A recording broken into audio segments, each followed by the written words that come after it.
Hi guys, ఎలా ఉన్నారు? బాగున్నారా? ఇప్పుడైతే మేము బెంగళూరుకి అయితే వెళ్తున్నాను. కోయిట్కి అయితే రిటర్న్ అయితే వెళ్ళబోతున్నాను. సో నాతో పాటు ఎలా ఉన్నారు?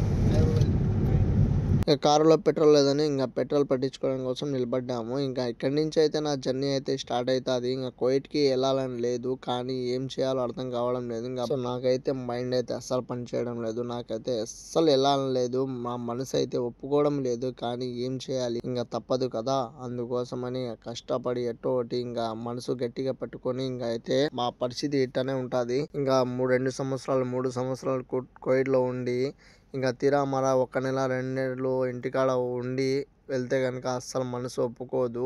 ఇంకా అసలే పిల్లలు ఉంటే కనుక ఇంకా పోబుద్దే కాదు. ఇంకేం చేయాలో అర్థం కావడం లేదు. ఇంకా ఎయిర్పోర్ట్ దగ్గర కూడా వచ్చేసాం. బెంగళూరు అయితే ఇంత ఈజీగా ఉందంటే అంత ఈజీగా ఉంది. ఇంకా రావడం కూడా అసలు ఎక్కడ కూడా ఇబ్బంది అనిపించదు, అంత బాగుంటుంది బెంగళూరు ఎయిర్పోర్ట్. ఇంకా మొత్తం బెంగళూరుకి ఎయిర్పోర్ట్ లో ఎంటర్ అయిన తర్వాత మొత్తం హైవేనే ఉంటుంది. ఇంకా 15 కిలోమీటర్స్ మొత్తం హైవేనే. ఎంత బాగుందంటే అంత బాగుంది. ఇంకా వెళ్తూ ఉండగా మనకైతే, కానీ నా మాటల్లో అయితే బాధ అయితే చెప్పుకోలేకపోతున్నాను. బాధ అయితే చాలా అయితే ఉంది. ఈ ఇంట్లో అస్సలు పోబుద్దే కావడం లేదు. ఎందుకంటే ఆ ముందు పెట్టిన టార్చర్ కి నాకైతే చాలా అంటే చాలా మైండ్ అయితే డిస్టర్బ్ అయిపోయింది. అది కాక ఇప్పుడు వెళ్ళాలంటే నాకు అస్సలు మనసు ఒప్పుకోవడం లేదు. ఎందుకంటే బాబును వదిలేసి అంత దూరం వెళ్ళాలని నాకు అస్సలు అనిపించడం లేదు. కానీ ఏం చేయాలి, పుట్టకోడి కోసం పోవాల్సిందే కదా. ఇంకా అది ఇప్పుడు అక్కడికి వెళ్తే ఏదో ఒకటి 4 డబ్బులు సంపాదించుకొని ఏదో ఒకటి సాధిస్తామని వెళ్తాము. సో గైస్, చూస్తున్నారు కదా మొత్తం హైవే అనేది. ఇది ఎక్కడి నుంచి ఉందంటే స్టార్టింగ్ ఎంట్రన్స్ ఎయిర్పోర్ట్ లో ఎంటర్ అయిన కాడి నుంచి ఎయిర్పోర్ట్ లో వెళ్ళేదాకా మొత్తం 15 కిలోమీటర్స్ మొత్తం హైవేనే. ఎంత బాగా కట్టాడంటే ఈ బెంగళూరులో ఎయిర్పోర్ట్. నిజంగా ఈ ఎయిర్పోర్ట్ చూస్తా అంటే ఏ ఎయిర్పోర్ట్ కూడా అంత బాగుండదు అనిపిస్తుంది నాకైతే. ఇండియాలో నెంబర్ 1 ఎయిర్పోర్ట్ ఉందంటే కనుక బెంగళూరులోనే అనిపిస్తుంది నాకైతే. ఇంకా నేను ఎక్కడ చూడలేదు. ఆ చెన్నై ఎయిర్పోర్ట్ కి వెళ్తున్నాం కానీ ఏదో పోతున్నాము వస్తున్నాము ఒక ఆనందం తప్ప వేరేది ఏం ఉండదు. ఆ చెన్నై ఎయిర్పోర్ట్ చూడడానికి కూడా అంతగానే ఏం ఉండదు. బెంగళూరు ఎయిర్పోర్ట్ చూస్తా అంటే సో లోపలికి అయితే ఫైనల్ అయితే దగ్గరికి అయితే వచ్చేసాము. ఇంకా టోల్ గేట్ ఉంది ముందరే. ఈ టోల్ గేట్ కాడికి వచ్చేసాము. ఇంకా టోల్ గేట్ తీసుకొని ఇంకా అక్కడి నుంచి అయితే లోపలికి అయితే బయలుదేరాలి. ఇంకా కొంచెం ఒక 1 కిలోమీటర్ 2 కిలోమీటర్ లోపలికి వెళ్తే కనుక ఎయిర్పోర్ట్ ఎంట్రన్స్ అయితే వస్తుంది. సో ఇంకా టోల్ గేట్ తీసేసుకొని ఇంకా ఇక్కడ నుంచి అయితే బయలుదేరితే కనుక ఇంకా ఎయిర్పోర్ట్ లోపలికి మనం ఎంటర్ అయిపోతాము. సో ఇక్కడ ఓన్లీ కార్స్ కి మాత్రమే, బస్సెస్ కి మాత్రమే అలౌడ్ ఉంటుంది. ఇంకా ఆటో అంట బైక్ అంట ఏం అలో ఉండదు. సో ఈ మొత్తం కార్స్ కి టోల్ ప్లాజా అయితే ఉంటుంది ఎంట్రన్స్ లోపలికి. ఇంకా మనం అయితే చాలా మంది ఆటోలు బైక్ లో వెళ్దాం అనుకుంటారు, కానీ అది వాళ్ళు అలౌడ్ చేయరు లోపలికి. ఓన్లీ కార్స్ మాత్రమే అలౌడ్ చేస్తారు. టాక్సీ అంట అలౌడ్ చేస్తారు అంతే. సో మేమైతే లోపలికి అయితే వచ్చేసాం టోల్ గేట్ దాటుకొని. ఇంకా లోపలికి అయితే వెళ్తున్నాను. చూడండి ఆంబియన్స్ అయితే నిజంగా ఎంత బ్యూటిఫుల్ గా ఉన్నాయంటే అంత బ్యూటిఫుల్ గా ఉన్నాయి. సో కోయిట్ లో కూడా నేను ఇంత అద్భుతమైన ఎయిర్పోర్ట్ అయితే ఎప్పుడు చూడలేదు. కోయిట్ లో కూడా వేస్టే అనుకుంటాను, అంత బాగుంది ఇక్కడ. కోయిట్ లో కూడా ఇంత భారీగా అయితే కట్టలేదు. సో డిజైన్స్ మొత్తము చెట్లతోనే వీళ్ళు డెకరేషన్ తో నింపేశాడు ఎయిర్పోర్ట్ మొత్తము. ఎంత అందంగా అనిపిస్తుంది ఒక్కసారి ఊహించుకోండి. చాలా హ్యాపీగా అనిపిస్తుంది. ఇంకా ఎగ్జైట్ ఫీలింగ్ వస్తుంది. ఇంకా కొంతసేపు చూడాలి, ఇంకా కొంతసేపు చూడాలని ఫీలింగ్ అయితే పెరిగిపోతుంది నాలో. అంత అందంగా ఉంది ఎయిర్పోర్ట్. అంటే నేను మొదటిసారి ఇంత మంచి ఎయిర్పోర్ట్ బెంగళూరులో పెట్టుకొని మాటికి ఆ చెన్నై అయితే వెళ్తుంటాం మేమైతే ఏం పని పాట లేక. ఆ చెన్నైలో కస్టమ్స్ వాళ్ళతో తలనొప్పి ఎక్కువ ఉంటది. సో వాళ్ళు చేసే పనులకి మనకైతే అస్సలు మనసు ఒప్పుకోదు. అంత బాధ పెడుతూ ఉంటారు చెన్నైలో. కానీ మనం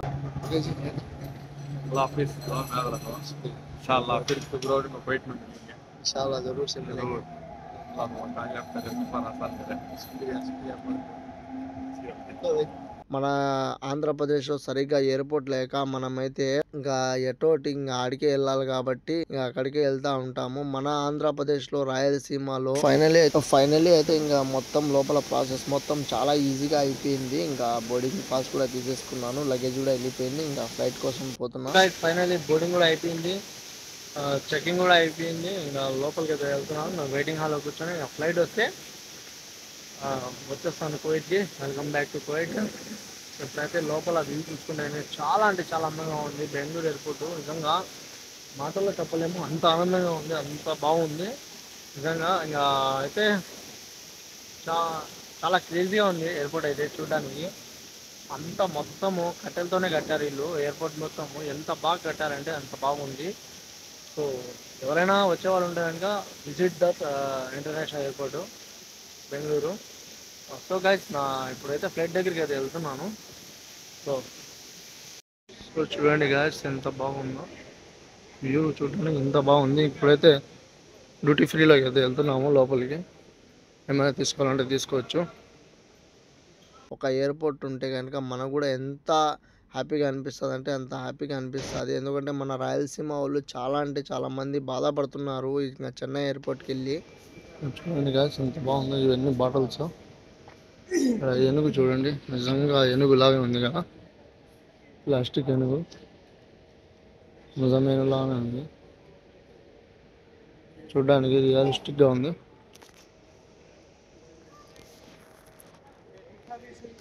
చూడండి నిజంగా పోతుంటే ఎంత బ్యూటిఫుల్గా అనిపిస్తుందో ఎయిర్పోర్ట్ మొత్తము. సో ఎంత బాగుందంటే మీరు చూస్తే మీ కళ్ళు కూడా చెదిరిపోతాయి. ఇవి చూడండి, చూడడానికి అందాలు ఎంత బాగా పెట్టారు వీళ్ళు. డెకరేషన్ కానీ మొత్తము ఎంత వ్యూ ఎంత బాగుంది.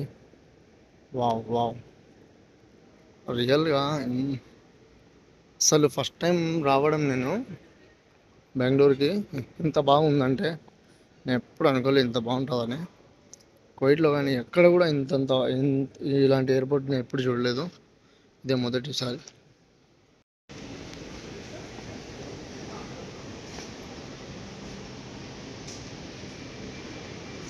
సో ఆ బాధ తీర్చడానికి మన తిరుపతి రేణిగుంట ఎయిర్పోర్ట్ అయితే ఉండాలి. కానీ ఇక్కడ మన రేణిగుంట ఈ గవర్నమెంట్ అయినా ఒక్కసారైనా ఎయిర్పోర్ట్ గురించి ఆలోచించి మన జనాల గురించి ఆలోచిస్తే కనుక కోవిడ్లో ఉన్నవాళ్ళు బాధ అయినా తగ్గుతుంది. సో ఆ ఎయిర్పోర్ట్ ఓపెన్ అయితే కనుక మనకి ఎంత ఈజీగా ఉంటుంది అంటే ఎంత ఈజీగా ఉంటుంది, ఏ బాధ ఉండదు. చెన్నై ఎయిర్పోర్ట్ కూడా పనికిరాదు దీని ముందర. ఎంత బాగుంది. బాబా బాబా బాబా, ఏమైనా ఉందా అసలు ఎయిర్పోర్ట్. ఎక్సలెంట్ నిజంగా. ఇంత అద్భుతంగా ఉందంటే ఇలాంటి ఎయిర్పోర్ట్కి రాకుండా ఎవరైనా ఉంటారా, వదులుకుంటారా? చూడండి ప్రతి ఒక్కటి కట్టెలతోనే కట్టారు వీళ్ళు. ఎంత స్టాండర్డ్గా కట్టారు చూడండి. ఏ ఎయిర్పోర్ట్కి వెళ్ళాల్సిన అవసరం ఉండదు. మన రాయలసీమలోనే ఎయిర్పోర్ట్. ఎంత పెద్ద కట్టారు అసలు. పోతుంటే వస్తానే ఉంది ఎయిర్పోర్ట్ మొత్తం. వావ్ వావ్ వావ్, ఎంత అద్భుతంగా ఉంది. అబ్బా భలే ఉంది అసలు. కల్లో కూడా అనుకోలే ఇలాంటి ఎయిర్పోర్ట్ వస్తామని. ఇంకా దీని ముందర ఈ ఎయిర్పోర్ట్ ముందర కోవిడ్ కూడా ఏం పనికి వస్తుంది. ఎంత అద్భుతంగా కట్టింటే దీని ముందర ఏ ఎయిర్పోర్ట్ కూడా పని కాదు. అంత అద్భుతంగా ఉంది. మొత్తం వెయిటింగ్ హాల్. మొత్తం C1 C2 6, ఇది వచ్చి D1 D6 D13 దాకా ఉండదు. సో చూడండి, చెన్నై ఎయిర్పోర్ట్ కంటే బెంగళూరు ఎయిర్పోర్ట్ చూడండి ఎంత బాగుంది. చూడడానికి అంబియన్స్ చింపేస్తున్నారు. ఇంత హెవీగా ఉంది. మొత్తం ఇంత కష్టపడి తను ఎలా రెడీ చేసి ఉన్నాడు ఎయిర్పోర్టు. నాకైతే అస్సలు మాటలు రావడం లేదు. అంత బాగుంది చూడడానికి. రెండు కళ్ళు సరిపోవడం లేదు. ఇంత బాగా ఉంది ఎయిర్పోర్టు. నేను పోయే ఫ్లైట్ కూడా వచ్చేసింది. ఇంకా వెయిటింగ్ హాల్ నుంచి స్టార్ట్ అయిపోయాము ఇంకా ఫ్లైట్ కాడికి అయితే. ఇంకా ఇక్కడి నుంచి అయితే ఫ్లైట్లో ఎక్కాలా. ఇంకా ఫ్లైట్ లోపలికి అయితే వచ్చేసాను. నేను కువైట్ నుంచి ఇండియా పోయినప్పుడు కూడా విండో సీట్ పడలేదు. ఇప్పుడు ఇండియా నుంచి కువైట్కి వెళ్ళినప్పుడు కూడా విండో సీట్ అయితే పడలేదు. ఈ సీట్ అయితే వేరే వాళ్ళది. సో వాళ్ళు ఇంతవరకు రాలేదని అందుకోసమే నేను వెయిట్ చేస్తా కూర్చున్నాను. ఇంకా చూసుకున్నాను వ్యూ మొత్తం చాలా అంటే చాలా బాగుంది. ఇంకా ఫ్లైట్లో కెమెరా, ఫ్రంట్ కెమెరా ఇది. సో చూడండి రన్వే ఎలా ఉందో. రన్వేలో ఇంకా ఫ్లైట్ అయితే బయలుదేరింది, స్టార్ట్ అయింది. ఇక్కడ నుంచి ఇంకా కువైట్కి అయితే బయలుదేరుతుంది. నాకైతే అస్సలు ఈ అటైటో అయిపోతుంది, తలకిందలు అయిపోతుంది మనసు మొత్తము. అసలు వెనకాలకి వెళ్ళిపోదామా అనిపిస్తుంది. బట్ ఏం చేయాలి, ఇంకా పోవాల్సిందే కదా. ఇంకా ఎట్టోటి మనసు గట్టిగా పెట్టుకొని ఇంకా సీట్ బెల్ట్ వేసుకొని ఇంకా కూర్చున్నాను. ఇంకా కొంతసేపులో అయితే ఇంకా ఫ్లైట్ అయితే స్టార్ట్ అయిపోతుంది. ఇంకా అక్కడి నుంచి ఇంకా కువైట్లోనే దిగాల ఇంకా డైరెక్ట్ అదన్నమాట. ఇంకా రన్వే మీద అయితే ఇంకా ఫ్లై అయితే అయిపోతుంది ఫ్లైట్. సో చూడండి రన్వే కూడా ఎంత పెద్దగా ఉందంటే అంత పెద్దగా ఉంది. బెంగళూరు ఎయిర్పోర్ట్లో నిజంగా ఇంత అద్భుతంగా ఉందంటే నేను ఎప్పుడు చూడలేదు, ఏ బెంగళూరు ఎయిర్పోర్ట్ కూడా చూడలేదు. ఫైనల్లీ అయితే మన ఫ్లైట్ అయితే జబర్దస్త్ వచ్చేసింది. సో ఇక్కడ నుంచి స్టార్ట్అప్ అవుతుంది. ఇంకా లైటింగ్స్ కనిపిస్తున్నాయి కదా, ఫ్రంట్ కెమెరా ఆన్ చేశాను కదా, ఇదే అది. ఇంకా ఇక్కడ నుంచి ఫ్లైట్ స్టార్ట్ అయింది. ఇంకా రేస్ కూడా పట్టేసింది. స్పీడ్ చూడండి ఎంత స్పీడ్లో పోతుందంటే ఫ్లైట్ అంత స్పీడ్లో అయితే ఎగరబోతుంది. సో ఈ లైటింగ్స్ ఎంతవరకు కనిపిస్తుందో అంతవరకు కూడా రన్వేనే ఉంటుంది. సో ఇక్కడ నుంచి ఇంకా స్టార్ట్ అయిపోయింది ఫ్లైట్. ఇంకా ఎగరడానికి కొన్ని క్షణాలు అయితే ఉన్నాయి. సో ఫైనలీ అయితే ఫ్రెండ్స్ ఇంకా ఫ్లైట్ అయితే మాది పైకి అయితే ఎగరబోతుంది.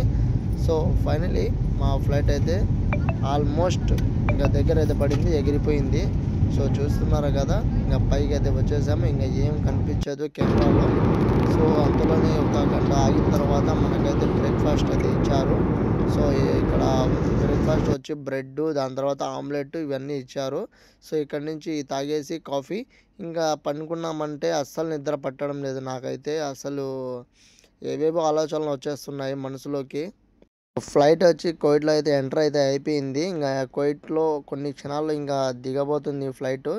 ఇంకా 7 o'clock మొత్తం ల్యాండింగ్ అయితే అయిపోతుందని అనౌన్స్మెంట్ అయితే వచ్చేసింది ఫ్లైట్లో. సో ఇంకా ఇంకా వేరే అన్నతో మాట్లాడుకుంటా నేను కూడా టైంపాస్ అయితే అయిపోయింది.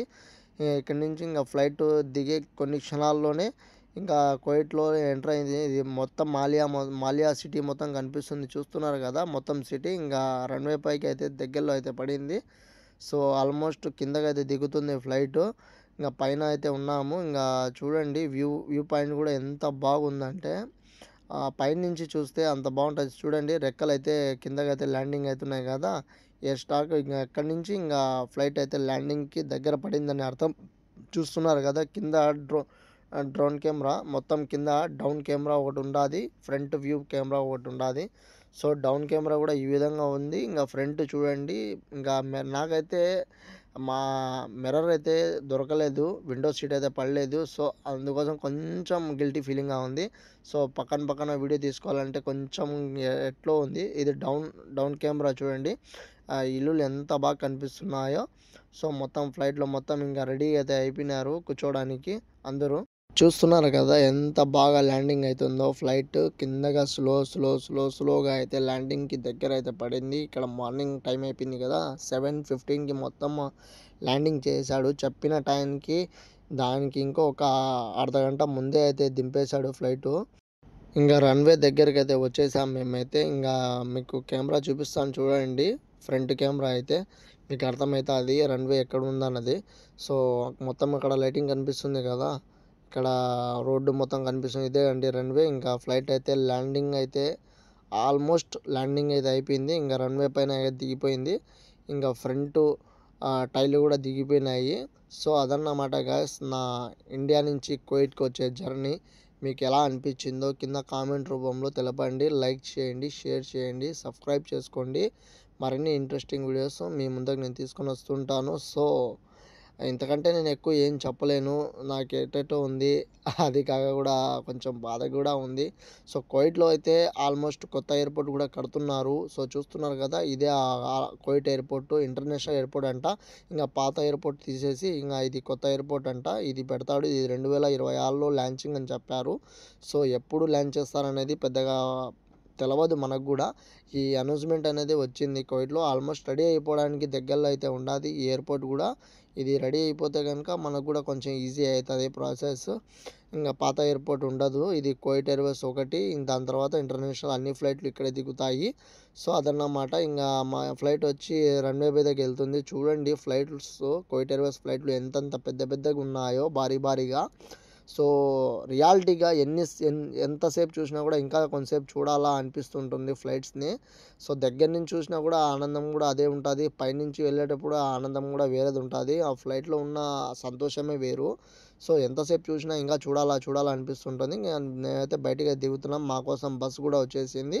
సో ఇక్కడ నుంచి పికప్ చేసుకొని డైరెక్ట్ లోపలికి అయితే తీసుకెళ్తారు. ఇంకా అక్కడి నుంచి చెక్కింగ్ ఉంటుంది, ఇమిగ్రేషన్ ప్రాసెస్ ఉంటుంది. అక్కడికి అయిపోయిన తర్వాత ఇంకా మేము లోపలికి బయటికి మేమైతే చాలా ఈజీగా అయితే వెళ్ళిపోతాం. ఎందుకంటే మాకు ముందు 1, 3, 2 సార్లు వచ్చాము కాబట్టి సివిల్ ఐడీ ఉంటుంది కాబట్టి లోపల పంపించేస్తారు. ఇంకా కొత్తగా వచ్చినోళ్ళు వీసా దాది అంతా మొత్తం ప్రాసెస్ ఉంటుంది. ఫింగర్స్ అవి మొత్తము 2 అవర్స్ 1 అవర్ దగ్గర దగ్గర వాళ్ళకైతే టైం పడుతుంది. సో వాళ్ళు కొత్తగా వచ్చినోళ్ళు కొంచెం రిస్క్ ఎక్కువ.